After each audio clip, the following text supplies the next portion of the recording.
Right, morning on a very cold morning again in Chippenham in the garage. So I probably won't go riding today, but I'm going to do a bit of work on the bike. I'm going to replace the front brake pads. Basically, I've got one bad pad. I replaced the front brake pads on this bike 8 months ago, maybe 7,000 miles ago, something like that. The brakes on this bike are awesome. They're servo assisted linked brakes, fully loaded, heavy bike, and me, etc. You can stop it with one finger easily. You know, they are really good brakes. But yeah, I've checked them. I'll show you in a minute. The pad on 3 of the pads, obviously it's twin rotor front braking system, so you've got 4 pads, 2 for each rotor. 3 of the pads look pretty good. One of them is down to a level whereby it needs to be changed. So you don't just change one pad, you change the whole lot. So yeah, I'm going to take you through that. It's a very simple process. You need a few basic tools. If you have a look there, you can see the rotor is that bit there in the middle. That's the disc. That's the rotor. And then you can see pad material either side of those, either side of that rotor, and then you've got the metal backing brackets for the pad, and you can see that there's about 3 mil of pad on those 2 pads there, which is absolutely fine. Just there is the rotor, and then you can see that either side of that rotor is not equal. The side to your right, you can see a good 3 mil of pad. The side to your left, you'll see that the metal backing bracket for the pad is almost touching the rotor. Okay, so that's the bad pad. Okay, so as I say, we're going to do the whole lot. Yeah, those pads there, a full set, front and rear, I think it was about £25 on eBay. So, you know, this is not an expensive job. It's very cheap, and it's a sort of job you probably have to do, certainly on the front of this bike, annually. But this has been less than a year for me. I've done a fair bit of riding this year. Okay, so we're going to go ahead and start disassembling the front brake pads. Right, first thing first, remove the reservoir cap for the front brakes. There's a little R clip here. You simply remove it like so. This here is the kingpin that holds in the pads. It needs to be removed with a Torx 30 or something like that. So kingpin out, and then you've got this little sort of lever. So you memorise how that goes in. It goes in that way, so I'm just going to lay it down as it goes back in, otherwise you'll get confused later.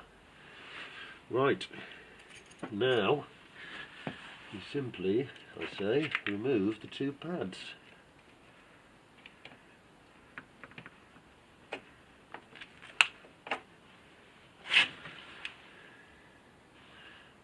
And it is as simple as that. Sometimes if your disc is a bit higher than the pad will obviously wear into the disc and you'll have a lip above it.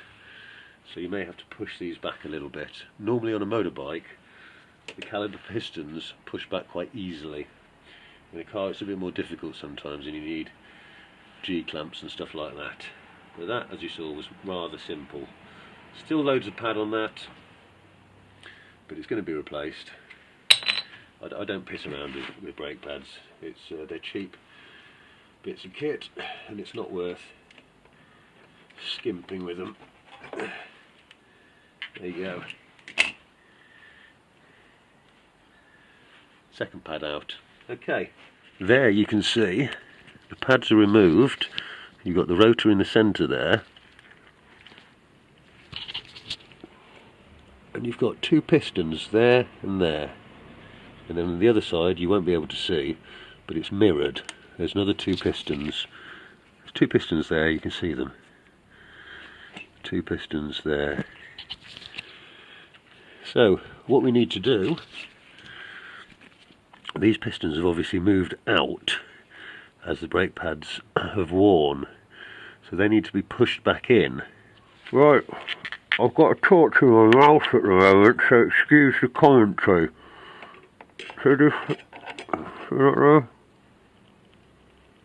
Push it back in. Okay. So I've just pushed that back in. Don't over push it, just push it back like that. Don't apply any force, they go in quite easily. Okay, so I'm not going to film the other 4, I'm just going to do exactly the same as that on the other 3 pistons, and then simply slide the new ones back. Right, new pads and copper grease. So I'm going to give this a little bit of a clean now. I'm not going to go overboard. Be careful with this. Back in the good old days, brake pads, the material here was made of asbestos, so the dust that would be created in drum brakes and disc brakes would be almost pure asbestos. Nowadays it's not asbestos, but you still be careful because it's not nice. You don't want to be breathing in this stuff. And now apply a little bit of this grease to the back of each pad. Do not apply it to the front. A little bit, not much.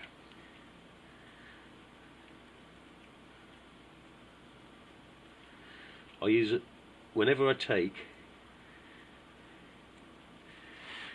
anything off a bike, especially in the sort of areas that get you know, that get the elements. Like if I were to take off this caliper, I'd clean up the threads of all the bolts, and I'd apply copper grease, same as when I put in spark plugs, when I change spark plugs. Always give it a little bit of copper grease around the threads, and wheel nuts on a car, all that kind of stuff. Anything that's going to possibly cause you issues taking it off, it pays back in dividends, believe me. Always use copper grease when you're on bolt threads and things like that. So let's see. Okay, straight in, easy. Again, be very careful not to get any grease on the front of these pads.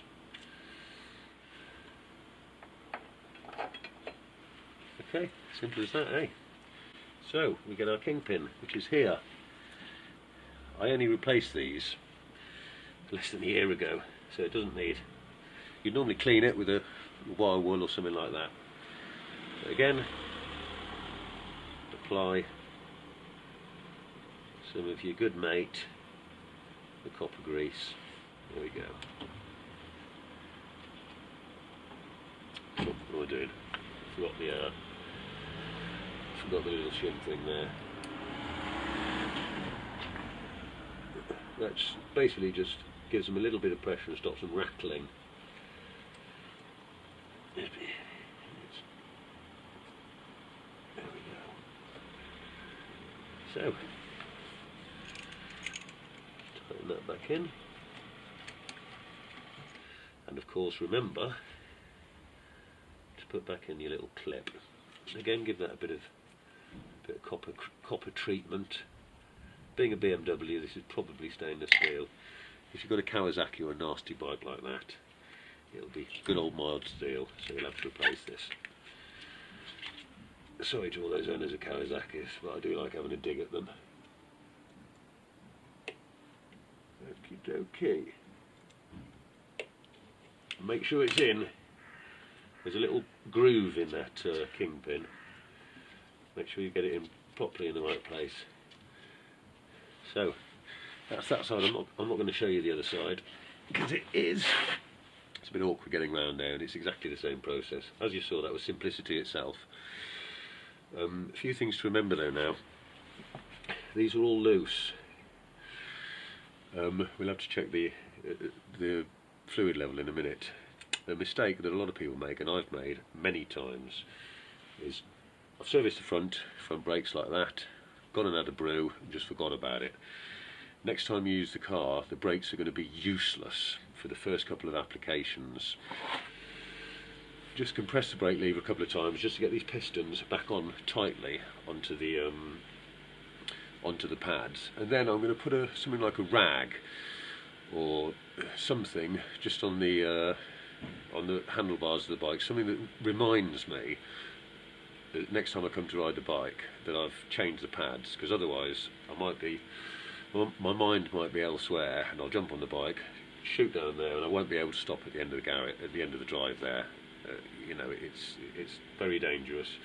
So I'll put some sort of reminder on the bike just to remind me about that. Then I'll take it steady, get to an open road somewhere, just do a bit of light braking at varying speeds just to bed the pads in. Okay, so that's pretty much it, I think, for the pad replacement. As you saw there, it's very easy indeed. You need a few basic tools, and yeah, that's